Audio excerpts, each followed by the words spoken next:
Welcome back, and today we're gonna be doing Infinite Dendrogram episode 6. So, like always, let's just jump into it.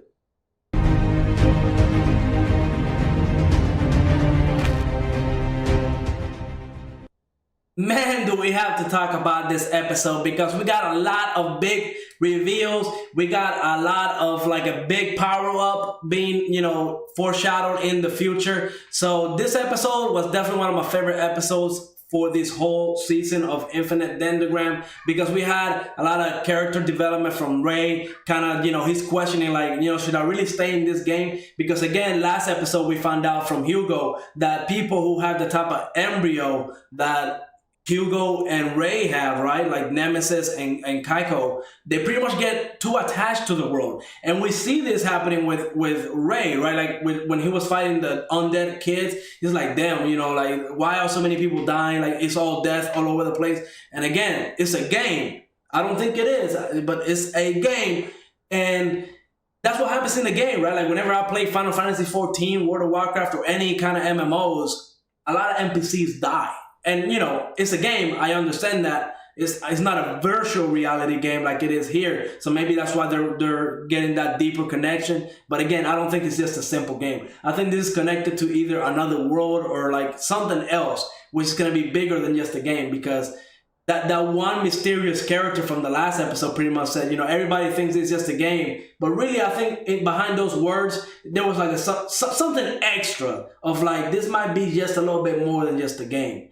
Now, in this episode, we see that Ray, pretty much when he got, one-shotted, I thought that he got one-shotted, didn't really phase him. He got up, cut the lich or the undead necromancer type character, cut his arm off, pretty much toyed with him, right? Like, I feel like Ray was on a whole other level. And again, somebody explained the leveling system in my last video, how it worked, because to me, it was really complicated, and they broke it down, and I kind of understand it a little bit better. And I think that, they didn't struggle with this quest. Like, yes, I said on my last video that they were kind of struggling, but really Ray kind of just toyed with the boss up until they killed them. And when it was time to loot, Ray was like, nah, I don't want nothing from this dude. Which again, a normal gamer would be like, yo, give me that gear. You know what I mean? But Ray was like not having it, and he left. And the underlings, right, like the people that were left over, they kind of went back and got the loot. And that's when we discovered that there was like a trap set up. And I'm guessing the person that set that trap and that loot right there that kind of consumed all the bodies and all the people and killed everything in its surrounding and got this huge boss that's right behind me, the ultimate UMB boss.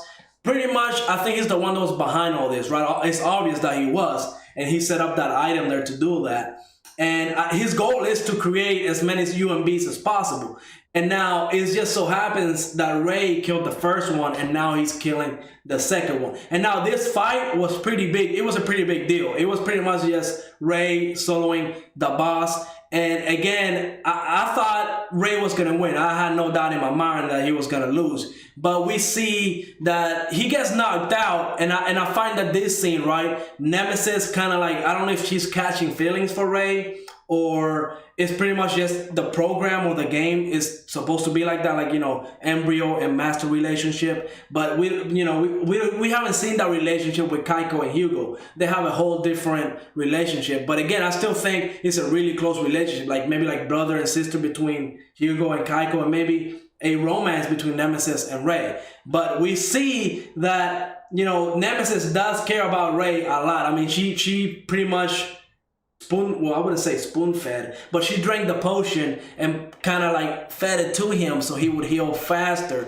and wake up. Now in this scene, not only was that kind of like building, that relationship between Nemesis and Ray, but we get to see like a flashback of pretty much Ray's childhood, right? And him speaking to his brother. And now I don't think it's a coincidence that we got this flashback, right? Because one, we get to see his brother, and his brother in the real world, and in the game he's a badass, okay? Because in the real world he's like I guess like an MMA fighter or a Taekwondo person. Again, the ring looked like a boxing ring, but they were throwing punches and kicks, so I'm guessing it's more like an MMA style sport. And he won even though he was injured because Ray was trying to save a little girl from a car being, hitting the girl, and Ray's brother saw what was happening and he was able to rescue both, but in the progress he got injured and had to go in the tournament and fight like that.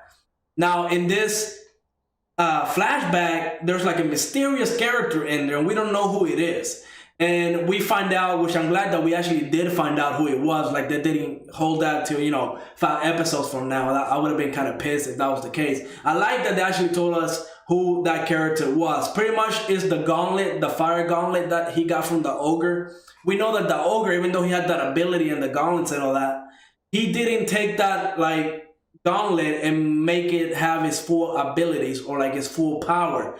And we see that the gauntlet is communicating with Ray, saying that, it's up to you now to unlock that power. And, she comes to like full color and we actually get to meet like the character. It wasn't like a complete mystery. Now, I don't think he woke that power up just yet. I think he's still going to have to work towards it. But the fact that he's got that power now, I think it's going to bring him to a whole new level. And I don't know if that gauntlet is considered like another embryo. Maybe it is, like one of the armaments embryos. We don't know. But if it is, maybe Ray is one of the unique classes that'll be able to use like 2 or more embryos. And that would be kind of insane. Like if he unlocks that class, that unique class where only one person in the whole game can have, and he becomes OP that way, right? Because the mysterious person that's controlling all these UMB bosses, he's kind of like saying, Ray has killed 2 of these mofos already. And, I don't know why he's so interested in Ray, because I think the other top dogs in this game, like Figaro and his brother, could probably do the same thing, if not faster or better, just because either A, they're higher level or they got that unique class. But I don't think Ray is that much of an interesting person for all those people. You would think that they will be focusing on the top players in the game, not like a new person that just started like last week. But hey, maybe Ray has some hidden power, and that's what they're all trying to figure out or take it away. Now, we did get a big plot twist in this episode, which was my favorite part of the whole episode, because while yes, the fight between Ray and the boss was kind of cool, again, I had no doubt in my mind that he was going to win, and the way he won was pretty cool, right? Because it wasn't just one-shotting the thing. They had to figure out when Lich was in control of the whole boss, so that way they can use, vengeance is mine to one-shot it, because they took that theme or poison gas that he threw at him right before he died. Nemesis has stored all that damage, and when Lich was controlling the boss, they could use that vengeance is mine and one-shot it. Even though the animation wasn't that cool, I like the fight. It was pretty much interesting, but I think the highlight of this episode was when it was revealed who was inside the penguin. We didn't get a full character reveal. We just got to see like the hair and stuff like that. And this is a crazy theory. What if that person is his brother? Because again, is it a coincidence that both are wearing a costume? Is it a coincidence that in this episode we get that flashback of Ray and his brother? I don't think it is, right? Again, in episode 1, Ray's brother said that the reason why he was wearing that costume was because he used like his real life appearance, and we know he's a big deal in the game, right? And we know he was one of the big players when that war came to be, and he withdrew because again the king didn't give out rewards. And what if that's his brother? Like, that's why he's inside the costume. He's using that excuse to, be like, that's why nobody knows my identity. Because I'm saying that I look like my real world persona, and I don't want people to know who I am in the real world. That would be a crazy plot twist, because it'll be like the brother that's getting attached to this world, where to the point where he's thinking of, he might not even play anymore because it's getting real. Like, he's feeling all these people that are dying. He feels responsible for them, and he's just surrounded by death, and that's not a really cool feeling. Again, we know that the people that have the type of embryo that he has get attached to this world a lot more than all the other players, and it is happening to Ray. He cares about all the kids, all the NPCs while other players, they might not really care. They might just let all those kids die and get the loot and get out. But Ray is a whole different beast. Now, the other big twist was that Hugo is part of this little organization. And they have a big plan. Like, there's a war that's gonna happen, and supposedly it's supposed to end real quick. Like, the plan that they got is not supposed to lead to a whole full-scale war. I guess they're trying to assassinate whoever is running that government in that city that they're gonna attack. We're just gonna have to wait and see to the next episode. But I don't know. Hugo might actually side with Ray whenever everything comes down, because I got the vibe that Ray was actually, I mean, not Ray, that Hugo was actually a good person, like a good character in the world. So why is he siding with all these bad people? That's a really good point, and I can't wait to find out what it is. But that's going to be it for today. Thank you for watching. Go ahead and leave a like, subscribe, and I will see you on the next episode.